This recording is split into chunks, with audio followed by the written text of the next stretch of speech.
So, hello. As a former Erasmus Pationomy participant, I feel very honored to speak all in front of you. My name is Clarissa Eichenauer, and I speak about female empowerment and new work. I studied geography, and right after my studies, I was involved in an ERDF spin-off program. Our business idea was software that automatically analyzes locations with the help of geodata. So then COVID came, 2020, total market crash, and companies now focused on the remote work and new work culture. Locations for businesses weren't in the focus anymore. So we had a big problem. So I came up with the idea for TeamBrid. TeamBrid is a new work platform that combines all aspects of functional new work in one SRS solution. Coaching, sports, gaming, and cultural management for companies. Enough being said about me, so let's start into the theme. The crises and upheavals of the present appear in a different light when seen against the background of history. Predicting the future is difficult, but impossible without the knowledge of the past. Jürgen Kocker. So, how has work changed in the course of human history? For this, I've prepared a little infographic for you to make this whole complex theme of history in the context of human work a little bit more handy to understand. In the left corner down, work is close to the natural needs like food and shelter. Also, work is very self-determined. On the other side of the graph, work is determined by others, so also work is far removed from the natural needs. So let's get into history. Number one stands for the hunters and gatherers in our past. So work equals surviving in this time. It was very close to natural needs and very self-determined. In the morning we woke up and said, okay, we are hungry, we have to gather food. Approximately 8,000 years before Christ, the last ice age ended and the glacier melt was fully completed. So lakes emerged, and followed by this, seasonal sedentariness followed. So this was a fundamental change of life for the people. Moving over to 3, the transition from, we are still at 2. The transition from hunter and gatherer to farmer and cattle breeder was very big, because now work was not self-determined anymore. People had to adapt to the changing seasons. People were able to stock up food for the first time. We were at number 3, I'm sorry, I got a little confused. So, moving to number 4, the division of labor. It was about 5000 BC, and in this part of our history, money was invented. So, division of labor and money invention were close together. So trades and hierarchies developed.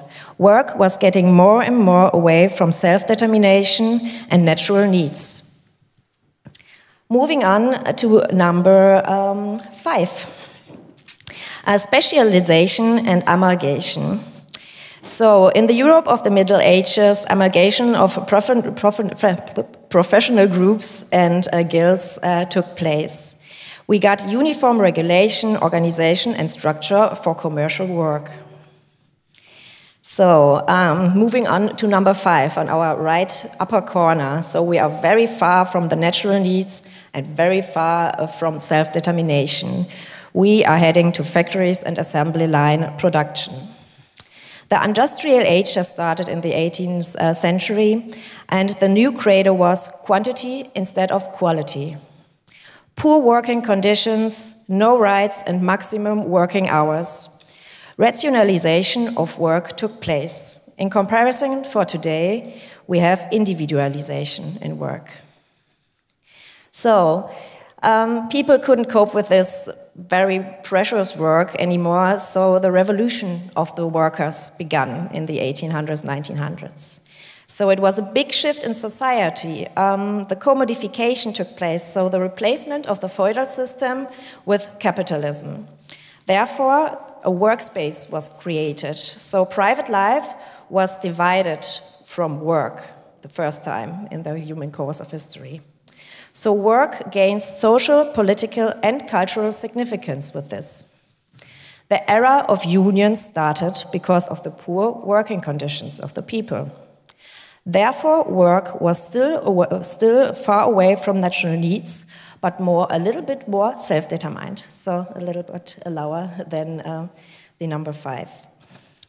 So, a clever man named Albert Einstein once said, "Two things are necessary for our work: tireless perseverance, for the willingness to throw away something in which you have put a lot of time and work." So this explains the era of digitalization quite well. Old patterns are being woven into a new approach. So, where will new work lead us? Of course, there are problems and obstacles that concern us in the current world. For the market, it is global integration, volatility, and Industry 4.0. For company, it is the innovation of new business models, the increase of complexity, and parallel demand on flexibility. In the case of employees, we have big problems, especially in the generational laboratory.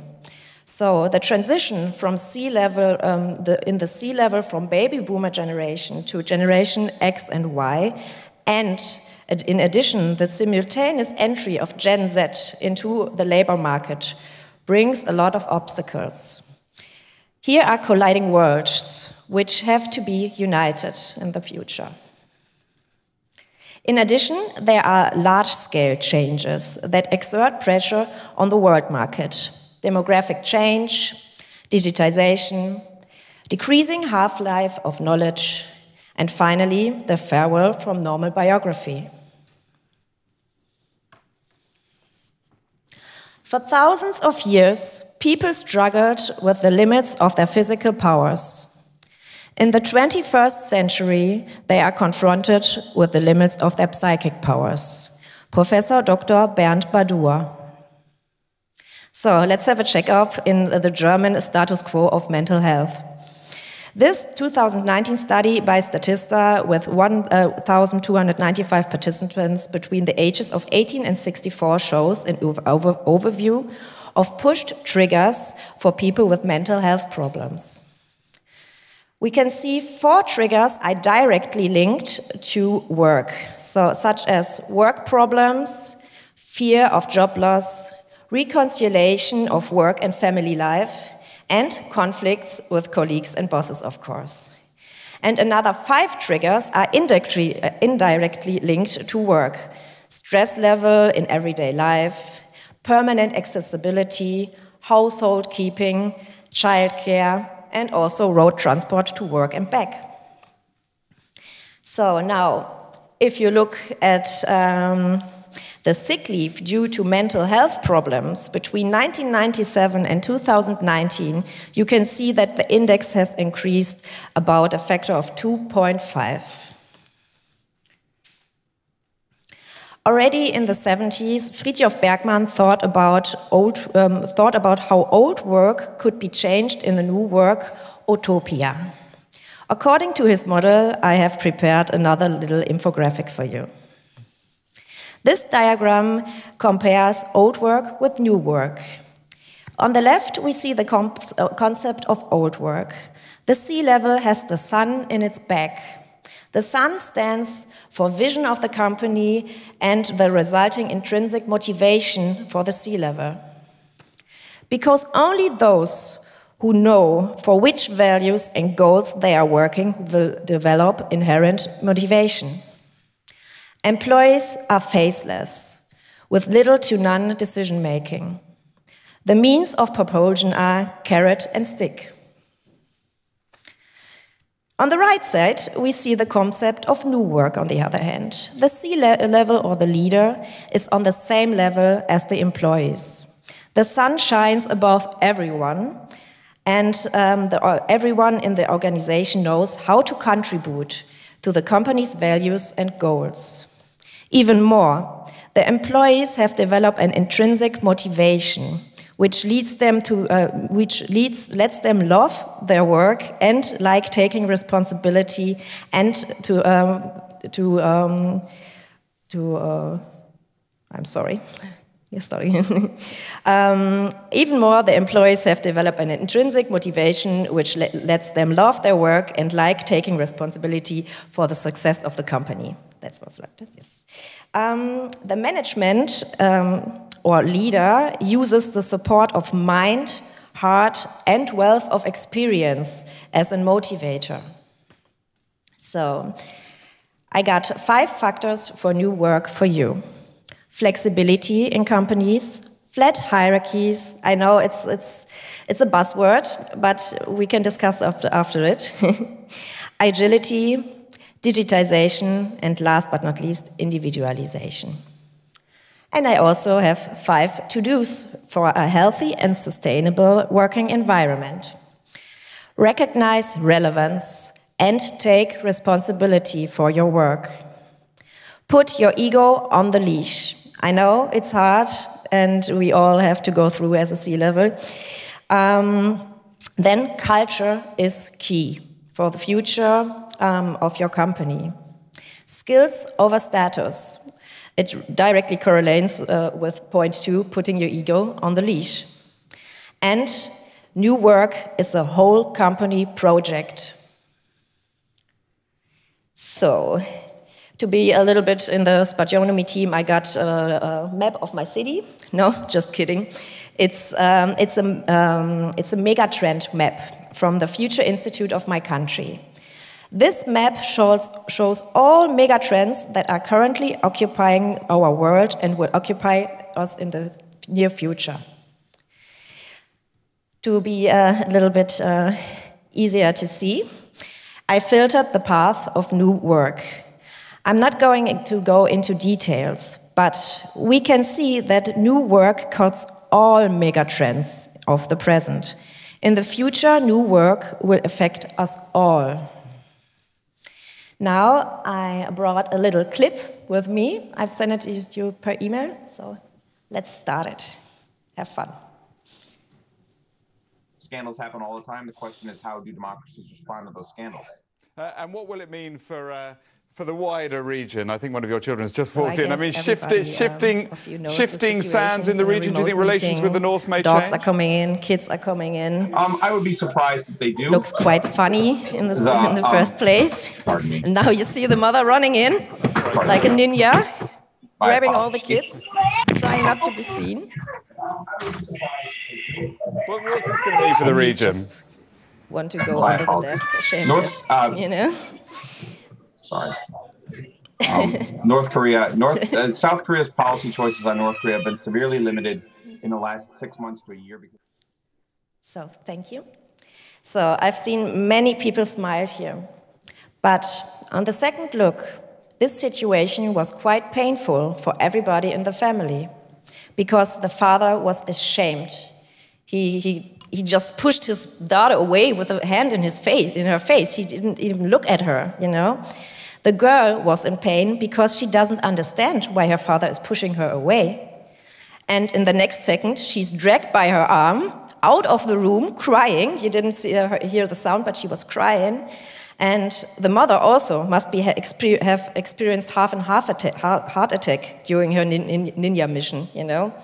So my conclusion from all that I have learned about new work. Work-life blending should not hurt. We should normalize family, care work, and private life, such as mental health, in the work context in order to create a sustainable and healthy working environment. So, we want to create a sustainable working environment. If you are interested in supporting us, let's connect. Thank thank you very much for your time.